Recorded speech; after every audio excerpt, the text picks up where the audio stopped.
Hello, everybody, and welcome to today's Fiduciary Wealth webinar.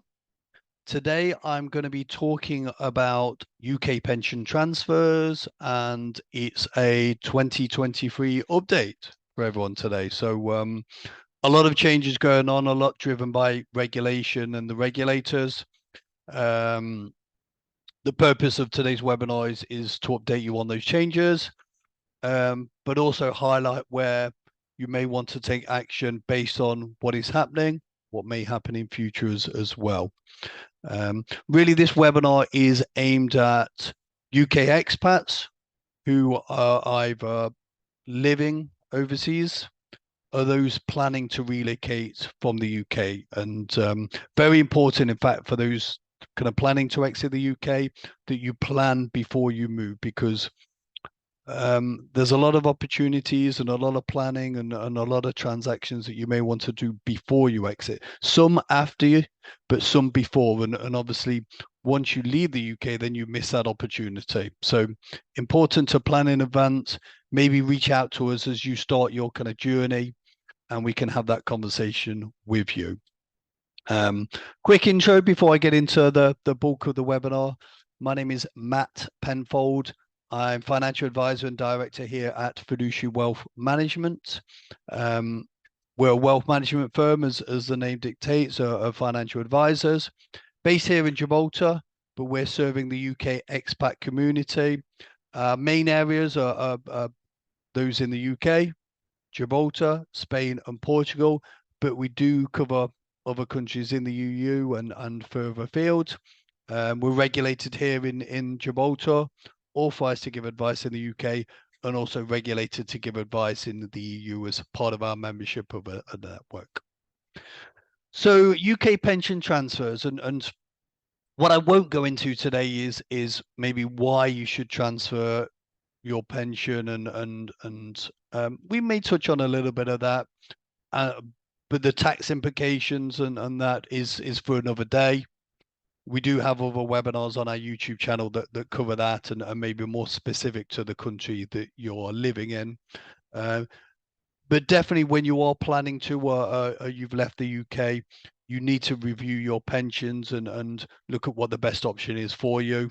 That may be for various reasons. It may be more tax efficient to transfer your pension. You may want to move your assets out of the UK for various reasons. It may be that your UK advisor can no longer service your pension. It's very likely that, and we've run a webinar on that recently for you. So that's something you need to consider. Now, so what's changing and what's the update and why we're producing this webinar? So we as expats have always had an option to transfer our pension overseas, just like we have the option to transfer within different UK schemes. But there's been many changes over the years where that becomes more and more difficult for various reasons. The most likely aspect is that HMRC and the UK pension schemes don't want to lose those pensions.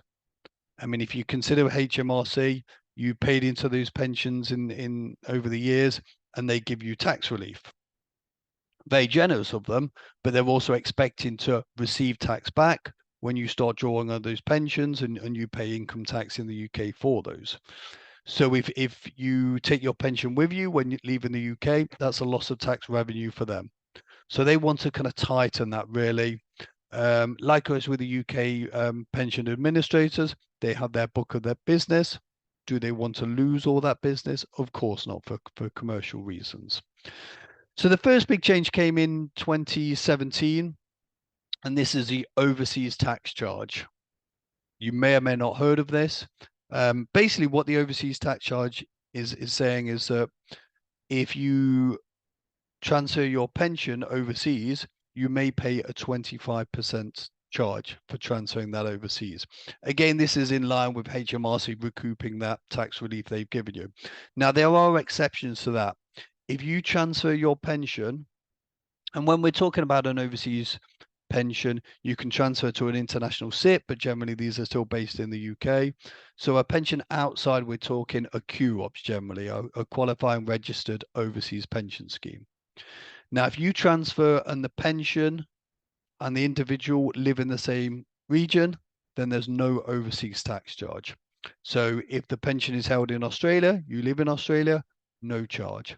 If the pension is held in, say, South Africa and you live in Australia, then you would pay the 25% overseas tax charge. So important because, of course, you don't want to pay that.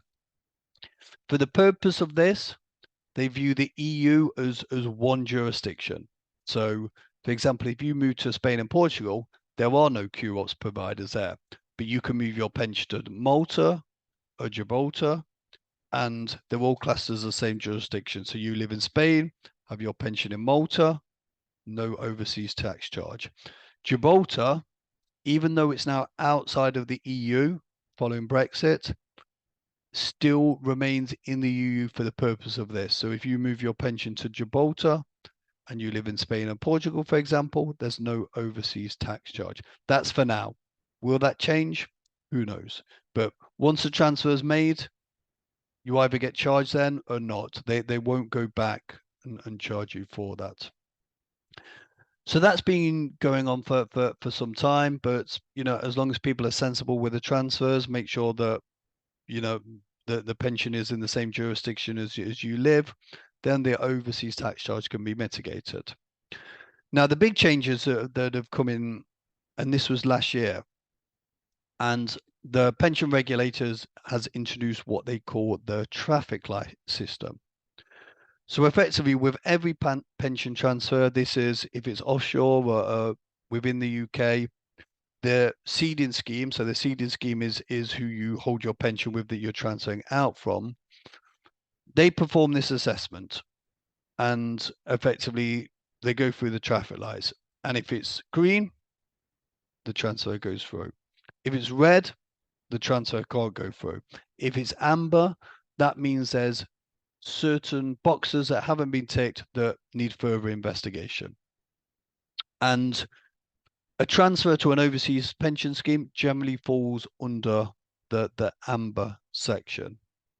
So we here at Fiduciary Wealth, we're seeing a lot more problems with pension transfers because it is based on how the seeding scheme defines these regulations. The regulations here are due to avoid scams. That's the purpose of them. So if you've got an individual who lives in Spain, but his pension is in Malta, he wants to move to Malta, it's going to be more tax efficient for him. Malta and Spain have a double taxation agreement, which means the pension works very nicely together. That is a legitimate transfer. And most pension schemes will allow that. But we have come across one or two who are now saying, okay, because Malta and Spain, they're different countries. The individual who lives in Spain does not have a residential link to Malta. They won't allow the transfer. I mean, for us, that's ridiculous. It is not what the rules are there to do, which is to avoid scams. But there's been a lot of kind of pushback on these. And now I know this has been reviewed. There's been a lot of kind of feedback because of how the rules are being manipulated. But time will tell what will happen with that. So the message that really we take from that is A, you need to assess your options very early. B, you need to work with a professional who's familiar with these pension transfers, know what you can do, what you can't do. But really that prepare in advance is key as well. Because one thing that we have discovered, and this is very recent, is the tax treatment in the country that the pension is arriving in or where the individual lives. So an example is in Spain.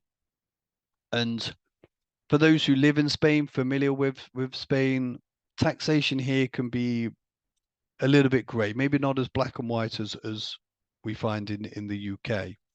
And Spain don't really kind of understand UK pensions as we do. It's when it comes to kind of financial services, I see Spain as a little bit kind of less sophisticated.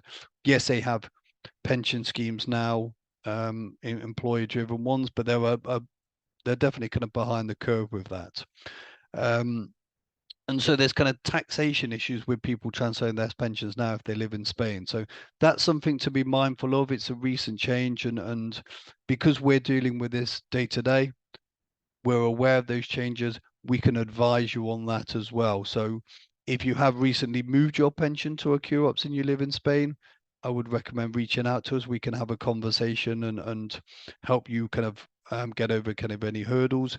If you're thinking of relocating to Gibraltar, Spain, or Portugal, and you hold pensions, reach out to us and we have a conversation about that, because it very much kind of defines on your individual circumstances. We're talking pensions as a whole here, but you might have a defined benefit pension, which again, the the ability to transfer those is a lot tighter than it was before for very good reasons, and you may be better off retaining your benefits through that. Or you have, you know, your SIPs, you have your defined contribution pensions, and then the options to transfer it is the best option for you an international SIP, maybe a QOPS, maybe to retain your existing pensions. And really, that's the sort of conversation we want to have with you, because we do have this changing landscape. There is difficulties in dealing with that, and our aim here at Fiduciary Wealth is to help you navigate that, but more importantly, ensure that your pension is set up in the most tax efficient way for your new country of residence, so you have the income, so you can enjoy your retirement without worrying about that side of things. So the message is today, UK pension transfers, it's a changing landscape. I'm sure we will probably have to produce another webinar next year if there are further changes, which we will do, but we will keep on top of those changes. So if you are considering leaving the UK, reach out to us and we're more than happy to have a chat with you. So to finish off, I will bring our contact details on the screen there. So you can see that there it's Fiduciary Wealth Management. Fiduciarywealth.gi is our website address. We always recommend that you do your own research on any professional that you're talking to. So feel free to head to our Trustpilot page, Fiduciary Wealth, and Trustpilot. If you go to our YouTube channel, if you're not there already, we have client video testimonials there who maybe you'll be able to see the sort of service that we like to offer our clients. So if you do want to have a chat with us, reach out to us. Our email address is inquiries with an E at fwm.gi. Or you can give us a call on 00350 200 50982. Feel free to reach out to me directly. My name's Matt Penfold. The email is matt.penfold, so matt.penfold at fwm.gi. But for now, I will thank you for watching this webinar. We'll be producing a lot more content, so please like this and subscribe to our YouTube channel, and feel free to share this with your expat friends. I wish you a lovely day and a great rest of the week, and I will speak to some of you soon, so feel free to reach out. Thank you. Goodbye.